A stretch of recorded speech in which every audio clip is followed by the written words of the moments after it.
ನಮಸ್ಕಾರ ಎಲ್ಲರಿಗೂ. Welcome to my new vlog. ಇದು ಜೂನ್ 15ನೇ ತಾರೀಕಿನ ವ್ಲಾಗ್ ಆಗಿರುತ್ತೆ. ನಿನ್ನೆ 14ನೇ ತಾರೀಕು ಭಾನುವಾರ ನಾವು ಹಿಲ್ ಸ್ಟೇಷನ್ಗೆ ಹೋಗಿದ್ವಿ ನಮ್ಮ ರಿಲೇಟಿವ್ಸ್ ಜೊತೆ. ಆ ಒಂದು ವ್ಲಾಗ್ನ ಈಗಾಗಲೇ ನಾನು ನನ್ನ ಚಾನಲಲ್ಲಿ ಶೇರ್ ಮಾಡಿದ್ದೀನಿ. ಇನ್ನೂ ನೋಡಿಲ್ಲ ಅಂತ ಅಂದರೆ ಪ್ಲೀಸ್ ನೋಡಿ. ಇಷ್ಟ ಆದರೆ ಲೈಕ್ ಮಾಡೋದನ್ನು ಮರಿಬೇಡಿ. ಇವತ್ತು 15ನೇ ತಾರೀಕು ಸೋಮವಾರ ಚಿಕ್ಕಮಗನನ್ನು ಕರ್ಕೊಂಡು ನಾನು ನಮ್ಮ ಯಜಮಾನ್ರು ವಾಟರ್ ಪಾರ್ಕ್ಗೆ ಬಂದಿದ್ದೀವಿ.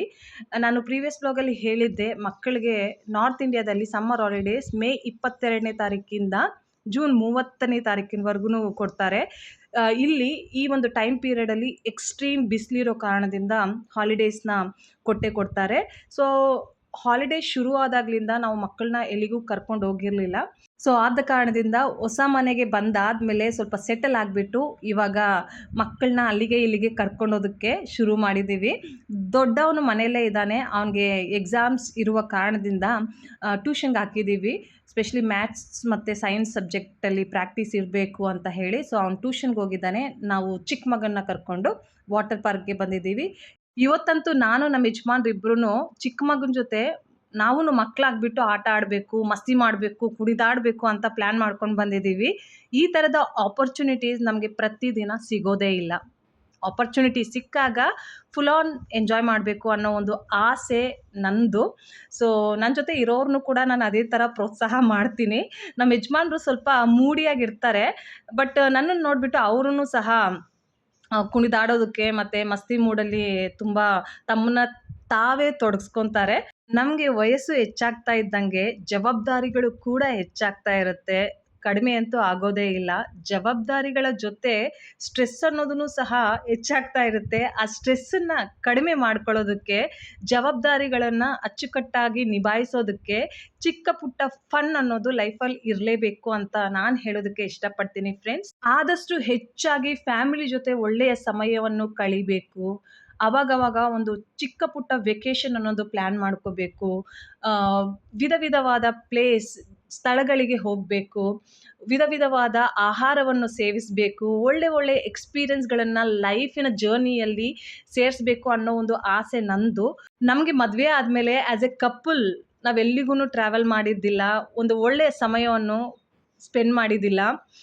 ಬಹಳಷ್ಟು ಗೊಂದಲಗಳಿಂದ, ಭಯದಿಂದ, ಫ್ಯೂಚರ್ ಹೇಗಿರುತ್ತೋ, ನಾಳೆ ಏನಾಗುತ್ತೋ ಅನ್ನೋ ಒಂದು ಕನ್ಫ್ಯೂಷನಿಂದನೇ ನಮ್ಮ ಮದುವೆ ಜರ್ನಿ ಸಾಗ್ತಾ ಬಂತು. 2020ರವರೆಗೂ ಅದೇ ಥರನೇ ಇತ್ತು. ಆ್ಯಕ್ಚುಲಿ ಬಹಳಷ್ಟು ಗೊಂದಲಗಳಿತ್ತು. 2011ರಿಂದ 2020ರವರೆಗೂ ಅದೇ ರೀತಿಯೇ ಇತ್ತು. ನಂತರ ದೇವ್ರಿಗೆ ನನ್ನ ಮೇಲೆ ಕರುಣೆ ಅನ್ನೋದು ಬಂತು. ಆ ಕರುಣೆಯಿಂದ ಧೈರ್ಯವನ್ನು ಕೃಪೆಯಾಗಿ ಕೊಟ್ಟರು. ಆ ಕೃಪೆಯಿಂದಾನೇ ನನ್ನ ಜೀವನವನ್ನು ತುಂಬ ಚೆನ್ನಾಗಿ ನಡ್ಸ್ಕೊತಾ ಹೋಗ್ತಾ ಇದ್ದೀನಿ ಫ್ರೆಂಡ್ಸ್. ನನಗೆ ನನ್ನ ಮಕ್ಕಳನ್ನ ಹೇಗೆ ಬೆಳೆಸಬೇಕು, ಗಂಡನ ಜೊತೆ ಹೇಗಿರಬೇಕು, ನನ್ನ ಮನೇನ ಹೇಗೆ ಮ್ಯಾನೇಜ್ ಮಾಡಬೇಕು, ಇಂಡಿವಿಜುವಲ್ ಆಗಿ ಡಿಸಿಷನ್ಸ್ನ ಹೇಗೆ ತಗೋಬೇಕು ಅನ್ನೋ ಒಂದು ಆಸೆ ಇತ್ತು. ಅದೇ ರೀತಿಯೇ ಇವಾಗ ಜೀವನನ ನಡೆಸ್ತಾ ಇದ್ದೀನಿ. ನನ್ನ ಮಕ್ಕಳಿಗೆ ಒಳ್ಳೆಯ ತಾಯಿಯಾಗಿ, ಗಂಡನಿಗೆ ಒಳ್ಳೆಯ ಹೆಂಡತಿಯಾಗಿ, ನನ್ನ ಮನೆಗೆ ಒಳ್ಳೆಯ ಗೃಹಿಣಿಯಾಗಿ ಎಲ್ಲವನ್ನು ಅಚ್ಚುಕಟ್ಟಾಗಿ ಮ್ಯಾನೇಜ್ ಮಾಡಲಿಕ್ಕೆ ಪ್ರಯತ್ನ ಪಡ್ತಿದ್ದೀನಿ. ಅದನ್ನು ಭಯ ಭಕ್ತಿಯಿಂದ ಮಾಡ್ತಾ ಇದ್ದೀನಿ ಫ್ರೆಂಡ್ಸ್. ಬೇರೆಯವ್ರಿಗೆ ಇಂಪ್ರೆಸ್ ಮಾಡೋದಕ್ಕೆ ಅಲ್ಲ, ನನ್ನ ಒಂದು ಸೋಲ್ಗೆ ಸ್ಯಾಟಿಸ್ಫ್ಯಾಕ್ಷನ್ ಕೊಡೋದಕ್ಕೆ ದೇವರು ನನಗೆ ದಾರಿ ಮಾಡಿ ಕೊಟ್ಟಿದ್ದಾರೆ, ಧೈರ್ಯನ ಕೊಟ್ಟಿದ್ದಾರೆ. ಆ ಧೈರ್ಯದಿಂದನೇ ಜೀವನನ ನಡೆಸೋದಕ್ಕೆ ಪ್ರಯತ್ನ ಪಡ್ತಿದ್ದೀನಿ. ನಾನು ನನ್ನ ಲೈಫಲ್ಲಿ ಫ್ಯಾಮಿಲಿಗೆ ಭಾಳಷ್ಟು ಪ್ರಾಮುಖ್ಯತೆಯನ್ನು ಕೊಡ್ತೀನಿ. ಫ್ರೆಂಡ್ಸ್ ಇದ್ದಾರೆ, ನೇಬರ್ಸ್ ಇದ್ದಾರೆ, ರಿಲೇಟಿವ್ಸ್ ಇದ್ದಾರೆ, ಎಲ್ಲರೂ ಚೆನ್ನಾಗಿ ಮಾತಾಡಿಸ್ತಾರೆ. ಯಾಕಂದರೆ ಒಂದು ಒಳ್ಳೆ ಪರ್ಸ್ನಾಲಿಟಿ ಅವ್ರ ಜೊತೆನೂ ನಾನು ಇಟ್ಕೊತೀನಿ. ನಮ್ಮ ಕಣ್ಮುಂದೆ ಬಂದಾಗ ಚೆನ್ನಾಗಿ ಮಾತಾಡಿಸ್ತೀನಿ, ಮನೆಗೆ ಬಂದಾಗ ಚೆನ್ನಾಗಿ ಟ್ರೀಟ್ ಮಾಡ್ತೀನಿ. ಏನಾದರೂ ಕೊಡಬೇಕಿದ್ದಾಗ ಮನಸ್ಸು ತುಂಬ ಕೊಡ್ತೀನಿ. ಅದು ಒಂದು ಪರ್ಸ್ನಾಲಿಟಿ ಆಗಿರುತ್ತೆ. ಬಟ್ ಫ್ಯಾಮಿಲಿ ಅನ್ನೋದು ಲೈಫ್ ಆಗಿರುತ್ತೆ. ಫ್ಯಾಮಿಲಿ ಜೊತೆ ನಾನು ಖುಷಿಯಾಗಿರೋದಕ್ಕೆ ಪ್ರಯತ್ನ ಪಡ್ತೀನಿ. ನನ್ನ ಖುಷಿ ಬೇರೆಯವ್ರ ಮೇಲೆ ಡಿಪೆಂಡ್ ಆಗಿಲ್ಲ. ಫ್ರೆಂಡ್ಸ್ ಆಗಿರ್ಬೋದು, ರಿಲೇಟಿವ್ಸ್ ಆಗಿರ್ಬೋದು, ಬೇರೆ ಯಾರೇ ಆಗಿರ್ಬೋದು, ನನ್ನ ಒಂದು ಖುಷಿ ಅನ್ನೋದು ನನ್ನ ಫ್ಯಾಮಿಲಿ ಮೇಲೇ ಡಿಪೆಂಡ್ ಆಗುತ್ತೆ. ನನ್ನ ಫ್ಯಾಮಿಲಿ ಅಂದರೆ ನನ್ನ ಗಂಡ, ಮಕ್ಕಳು ಮತ್ತು ನನ್ನ ಮುದ್ದಿನ ಒಬ್ಬ ತಮ್ಮ ಮಾತ್ರನೇ. ಇವರು ಖುಷಿಯಾಗಿದ್ದರೆ ನಾನು ಖುಷಿಯಾಗಿರ್ತೀನಿ, ಇವ್ರು ಆರಾಮಾಗಿದ್ದರೆ ನಾನು ಆರಾಮಾಗಿರ್ತೀನಿ, ಇವ್ರು ಸಂತೋಷವಾಗಿದ್ದರೆ ನಾನು ಸಂತೋಷವಾಗಿರ್ತೀನಿ, ಇವ್ರೇನಾದರೂ ಅಚೀವ್ ಮಾಡಿದ್ರೆ ನಾನು ತುಂಬ ಪ್ರೌಡ್ ಫೀಲ್ ಮಾಡ್ತೀನಿ, ಇವರು ಆರೋಗ್ಯಕರವಾಗಿದ್ದರೆ ದೇವ್ರಿಗೆ ಕೃಪೆಯನ್ನು ಸಲ್ಲಿಸ್ತೀನಿ. ಇವರಿಂದ ನನಗೆ ಸ್ಟ್ರೆಂತ್ ಸಿಗುತ್ತೆ. ಇವ್ರನ್ನ ಯಾವಾಗ್ಲೂ ದೇವ್ರು ಕಾಪಾಡಬೇಕು ಅನ್ನೋದನ್ನು ನಾನು ದೇವರಲ್ಲಿ ಪ್ರತಿದಿನ ಕೇಳ್ಕೊತಾ ಇರ್ತೀನಿ. ಇಲ್ಲಿವರೆಗೂ ದೇವರು ಕಾಪಾಡ್ಕೊಂಡು ಬಂದಿದ್ದಾರೆ, ಇನ್ನು ಮುಂದೇನೂ ದೇವರು ಕಾಪಾಡ್ತಾರೆ ಅನ್ನೋ ಒಂದು ಫೀಲಿಂಗು ನನ್ನಲ್ಲಿ ಇದೆ. ಸೊ ಇವತ್ತು ಹೇಗೆ ನಾವು ಎಂಜಾಯ್ ಮಾಡಿದ್ವಿ ಅಂತ ಸ್ವಲ್ಪ ರಾ ವಿಡಿಯೋಸ್ನ ಶೇರ್ ಮಾಡ್ತೀನಿ. ಪ್ಲೀಸ್ ನೋಡಿ ಫ್ರೆಂಡ್ಸ್, ಇಷ್ಟ ಆದರೆ ಲೈಕ್ ಮಾಡೋದನ್ನು ಮರಿಬೇಡಿ.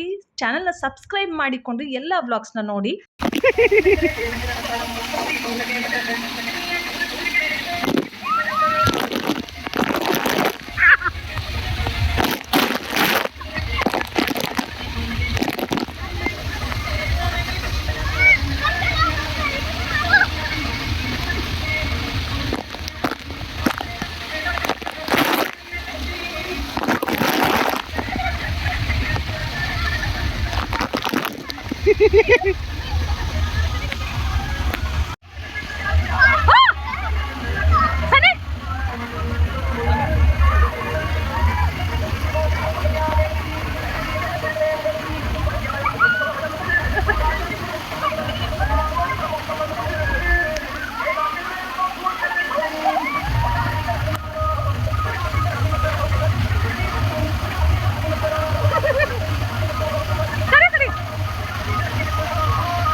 अंधेरा बहुत है, बहुत डेंजर है।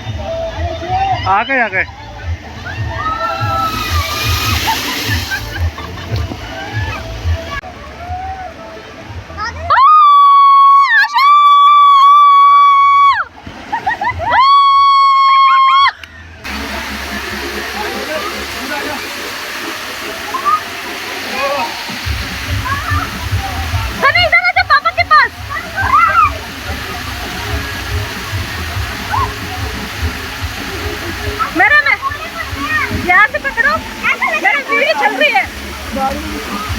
वीडियो चल रही है।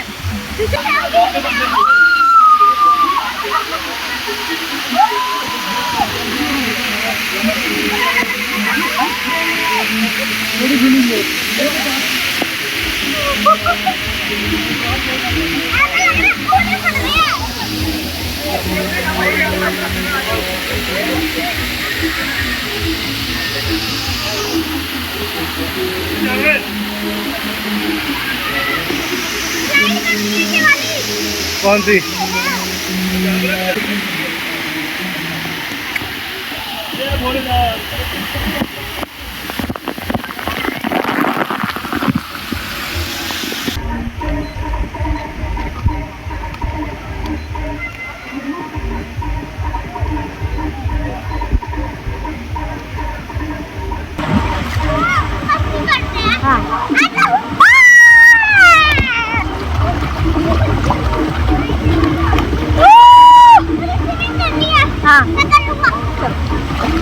आराम से लगना चाहिए।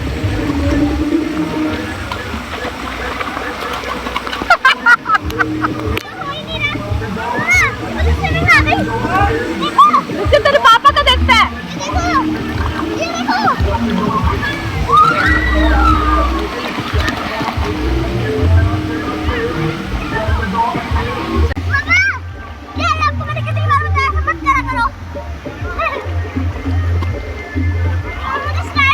आ रही है देखते।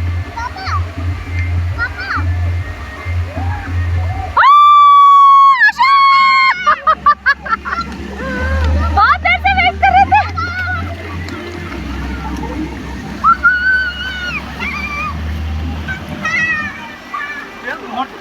हाँ डर गए ना, बहुत देर से वेट कर रहे थे। एक्चुअली मेरा सिंगल दो थे ना। हाँ चलो चलो, कैसा था एक्सपीरियंस? एक्सपीरियंस शानदार था। हाँ शानदार था, बड़ा शानदार, डेंजर थ्रिल, खतरनाक।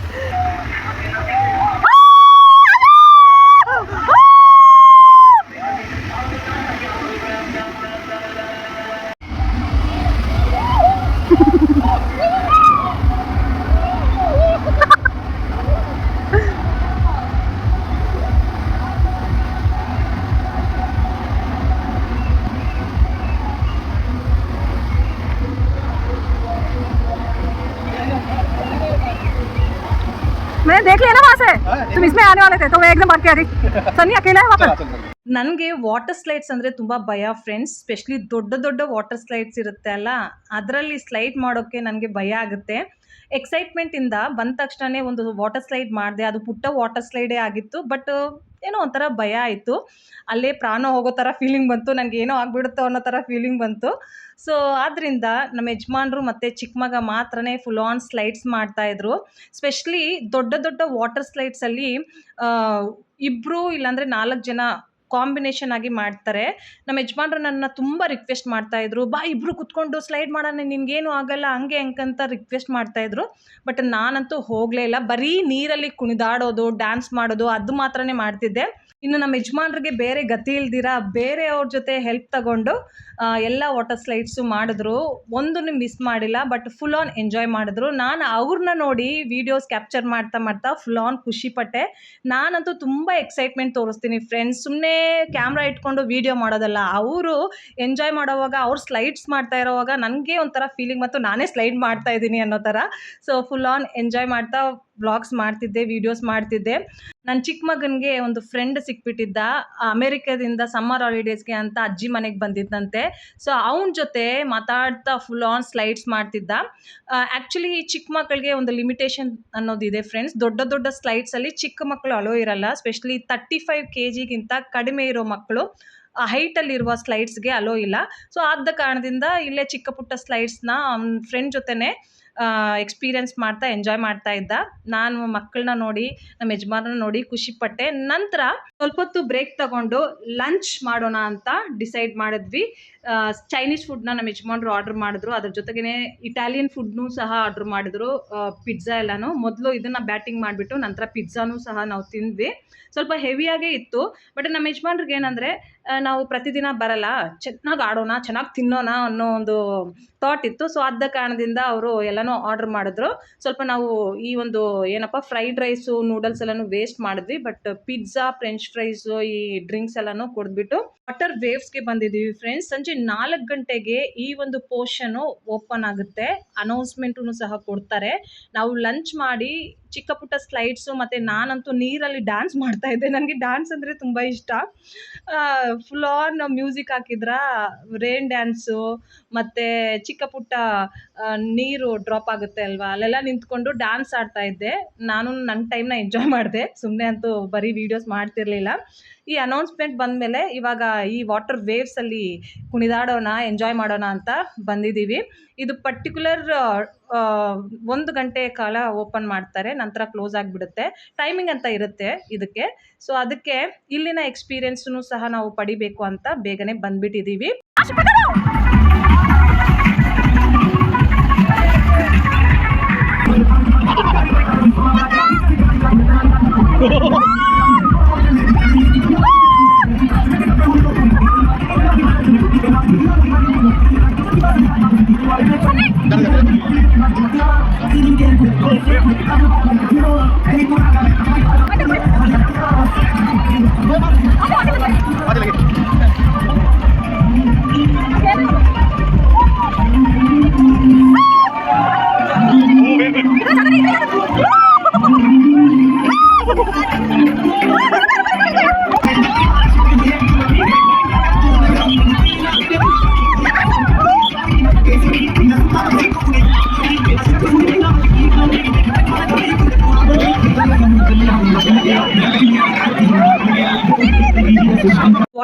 ವ್ಲಾಗಲ್ಲಿ ನಮ್ಮ ಫನ್ ಆ್ಯಕ್ಟಿವಿಟೀಸ್ ಮತ್ತು ಎಕ್ಸ್ಪೀರಿಯನ್ಸ್ಗಳನ್ನು ಕ್ಯಾಪ್ಚರ್ ಮಾಡಲಿಕ್ಕೆ ನಮಗೆ ಫೋನ್ ಬೇಕಾಗುತ್ತೆ. ಫೋನನ್ನು ಪ್ರೊಟೆಕ್ಟ್ ಮಾಡೋದಕ್ಕೆ, ನೀರಿನಿಂದ ಕಾಪಾಡೋದಕ್ಕೆ ನಮಗೆ ವಾಟರ್ ಪ್ರೂಫ್ ಕವರ್ ಬೇಕಾಗುತ್ತೆ. ಸೊ ಆದ್ದರಿಂದ ನಾವು 2 ವಾಟರ್ ಪ್ರೂಫ್ ಕವರ್ಸ್ನ ಖರೀದಿ ಮಾಡಿಬಿಟ್ಟು ಯೂಸ್ ಮಾಡ್ತಾ ಇಷ್ಟೆಲ್ಲ ವಿಡಿಯೋಸ್ನ ಕ್ಯಾಪ್ಚರ್ ಮಾಡಿದ್ದೀನಿ. ನಿಮ್ಮಲ್ಲಿ ಯಾರಾದರೂ ವಾಟರ್ ಪಾರ್ಕ್ಗೆ ಹೋದರೆ ವಾಟರ್ ಪ್ರೂಫ್ ಮೊಬೈಲ್ ಕವರ್ಸ್ನ ಖರೀದಿ ಮಾಡಿ, ತುಂಬ ವರ್ತ್ ಅಂತಲೇ ಹೇಳ್ಬೋದು. ಸೊ ಇವತ್ತಿನ ಈ ವ್ಲಾಗಲ್ಲಿ ಇಷ್ಟೇ. ಪ್ಲೀಸ್ ಇಷ್ಟ ಆದರೆ ಲೈಕ್ ಮಾಡಿ, ಸಪೋರ್ಟ್ ಮಾಡಿ.